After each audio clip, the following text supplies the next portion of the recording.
ನಮಸ್ಕಾರ. ನಮಸ್ಕಾರ ಸರ್. ಶಿವನಗೌಡ ಬಸವನಗೌಡ ಪಾಟೀಲ್ ಅವರು ಮತ್ತು ಕ್ಷೇತ್ರದಲ್ಲಿ ಕುಮಾರ್ ಪಾಟೀಲ್ ಅಂತ ನಿಮ್ಮನ್ನು ಕರೀತಾರೆ ಸರ್. ನಾವು ಕನೆಕ್ಟ್ ಇಂಡಿಯಾದಿಂದ ಬಂದಿದ್ದೀವಿ. ನಿಮ್ಮ ಹೆಸರು ಕೂಡ ಮೊರಬ್ ಜಿಲ್ಲಾ ಪಂಚಾಯತಿ ನವಲಗುಂದ ವಿಧಾನಸಭಾ ಕ್ಷೇತ್ರ ನವಲಗುಂದ ತಾಲೂಕಿನಲ್ಲಿ ನಿಮ್ಮ ಹೆಸರು ಕೂಡ ಕೇಳಿ ಬರ್ತಾ ಇದೆ.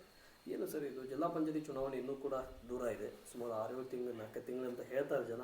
ಅದು ನಮಗೂ ಕೂಡ ಬರ್ತೈತಿ ಇಲ್ಲ ಅನ್ನೋಷ್ಟು ಕ್ಲಾರಿಫೈ ಇಲ್ಲ, ಯಾಕಂದ್ರೆ 4 ವರ್ಷದಿಂದ ದುಡ್ಕೊಂಡು ಬಂದಿದ್ದಾರೆ. ಇದನ್ನು ಹೆಂಗೆ ನಂಬಬೇಕು ಅನ್ನೋದೊಂದು ಡೌಟ್ ಇದೆ. ಆದರೆ ನಿಮ್ಮ ಹೆಸರು ಅತಿ ವೇಗವಾಗಿ ಮತ್ತು ಈ ಕ್ಷೇತ್ರದಲ್ಲಿ ಹರಿದಾಡ್ತಾ ಇದೆ. ಇದರ ಬಗ್ಗೆ ನಿಮ್ಮದೊಂದು ಅಭಿಪ್ರಾಯ ಏನಿದೆ ಸರ್, ಹೇಳಿ ಸರ್. ಈ ಮೊರಬ್ ಜಿಲ್ಲಾ ಪಂಚಾಯತಿಯಲ್ಲಿ ನಿಮ್ಮ ಹೆಸರು ಬರ್ತಾ ಇದೆ. ನನ್ನ ಹೆಸರು ಬರ್ತಾ ಇದೆ ಅಂದರೆ ನಿಮ್ಮಿಂದನೇ ಗೊತ್ತಾಯಿತು ನನಗೆ ನನ್ನ ಹೆಸರು ಓಡ್ತಾ ಇದೆ ಅಂತ. ನಾನು ಜನರ ಜೊತೆ ಇರ್ತಕ್ಕಂಥ ಒಡನಾಟ, ಜನರ ಜೊತೆ ನಾನು ಇರ್ತಕ್ಕಂಥ ನಾನು ಯುವಕರ ಜೊತೆ ಹಿರಿಯರ ಜೊತೆ ಬೆರಿತಕ್ಕಂಥ ಒಂದು ಪ್ರೀತಿ ವಿಶ್ವಾಸದಿಂದ ಜನ ಆ ಥರ ನನ್ನ ಬಗ್ಗೆ ಮಾತಾಡ್ತಿರ್ಬೋದು. ಬಟ್ ಸದ್ಯ ಸ್ಟಿಲ್ ಪರಿಸ್ಥಿತಿ ಒಳಗೆ ನಾನು ಆಕಾಂಕ್ಷಿ ಅಲ್ಲ.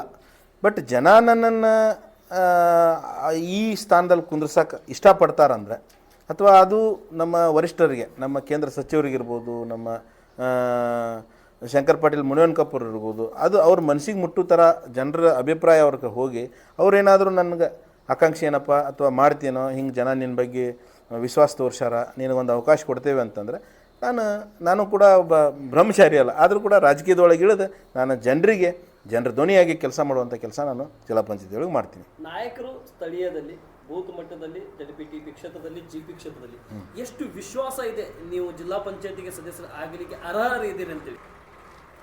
ಅರ್ಹರಿದ್ದೀರಿ. ಜನ ನನ್ನ ಆಡಳಿತ ನೋಡ್ಯಾರ. ಗ್ರಾಮ ಪಂಚಾಯತಿ ಮೆಂಬರ್ ಆಗಿ 5 ವರ್ಷ, ಅಥವಾ ಅದನ್ನು ಹೊರತುಪಡಿಸಿಯೂ ಕೂಡ ನಾನು ಗ್ರಾಮ ಪಂಚಾಯತಿ ಮೆಂಬರ್ ಇಲ್ಲದೇ ಇರೋ ಸಮಯದಲ್ಲಿ, ಇವತ್ತಿಗೆ ಸ್ಟಿಲ್ ನಮ್ಮ ತಮ್ಮ ಗ್ರಾಮ ಪಂಚಾಯತಿ ಮೆಂಬರ್ ಅದಾನಂದರೂ ಕೂಡ ನಾವು ಪಂಚಾಯಿತಿ ವಿಷಯದಲ್ಲಿ ಯಾವ್ಯಾವ ಕೆಲಸಗಳನ್ನು ತೊಗೋಬೇಕು, ಏನು ಮಾಡಬೇಕು ಅನ್ನೋಂಥದ್ದು ನಾವು ಗೈಡ್ಲೈನ್ಸ್ ಮಾಡಿಕೊಂಡು ನಾವು ಕೆಲಸ ಮಾಡೋದು ಜನ ನೋಡಿದ್ದಾರೆ. ಇಮಿಡಿಯೇಟಾಗಿ ಅವರ ಸ್ಪಂದನೆಗೆ ನಾನು ಇಮಿಡಿಯೇಟಾಗಿ ಸ್ಪಂದನೆ ಮಾಡಿದ್ದೀನಿ, ಅವರ ಆಶಯಗಳಿಗೆ.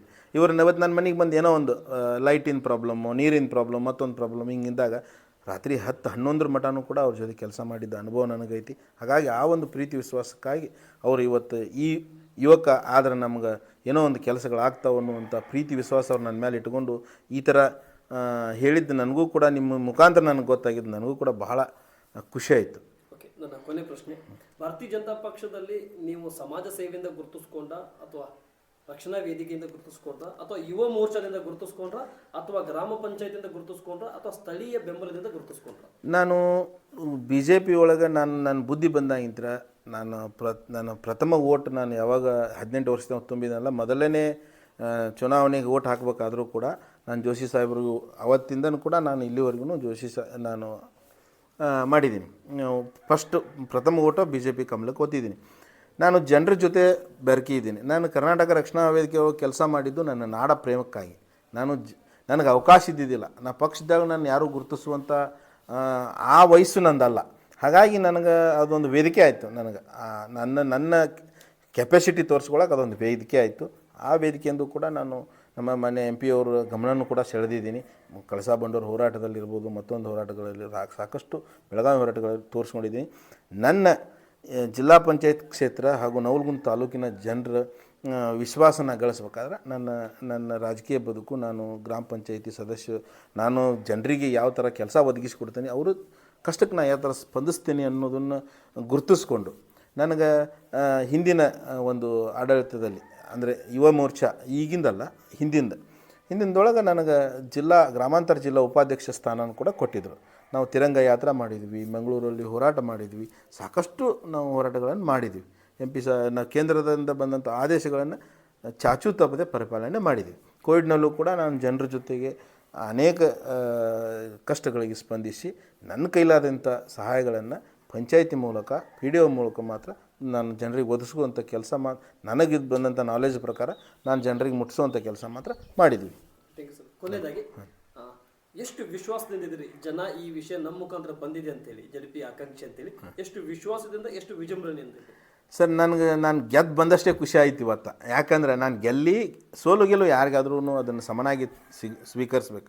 ಆದರೆ ಜನ ನನ್ನನ್ನು ಗುರುತಿಸಿ, ಒಬ್ಬ ಸಾಮಾನ್ಯ ವರ್ಗದ ಮನೆತನದಿಂದ ಬಂದವನ್ನ ಗುರುತಿಸಿ ಈತ ಕ್ಯಾಪೇಬಲ್ ಅದಾನ, ಯೋಗ್ಯ ಅದಾನ, ಕೆಲಸ ಮಾಡೋಕ್ಕೆ ಯೋಗ್ಯ ಅದಾನ ಅನ್ನುವಂಥದ್ದನ್ನು ಗುರುತಿಸಿ ನನ್ನ ಹೆಸರನ್ನು ಈ ನಿಮ್ಮ ಸರ್ವೇದೊಳಗೆ ಬಿಟ್ಟಾರಂತಂದರೆ ನನಗೆ ಭಾರಿ ಖುಷಿ ಆಯಿತು. ನನಗೆ 100% ವಿಶ್ವಾಸ ಐತಿ. ನಾಯಕರೇನಾದರೂ ನನ್ನನ್ನು ಗುರುತಿಸಿ ನನಗೆ ಟಿಕೆಟ್ ಕೊಟ್ಟಿದ್ದ ಕರೆ ಆದ್ರೆ, ಬಿ ಫಾರ್ಮ್ ಕೊಟ್ಟಿದ್ದ ಕರೆ ಆದರೆ ನಾನು ಈ ಚುನಾವಣೆಯಲ್ಲಿ 100% ನಾನು ಗೆದ್ದು ಬರ್ತೇನೆ ಅನ್ನುವಂಥ ವಿಶ್ವಾಸ ನನಗೈತಿ. ನಮಸ್ಕಾರ ಸರ್.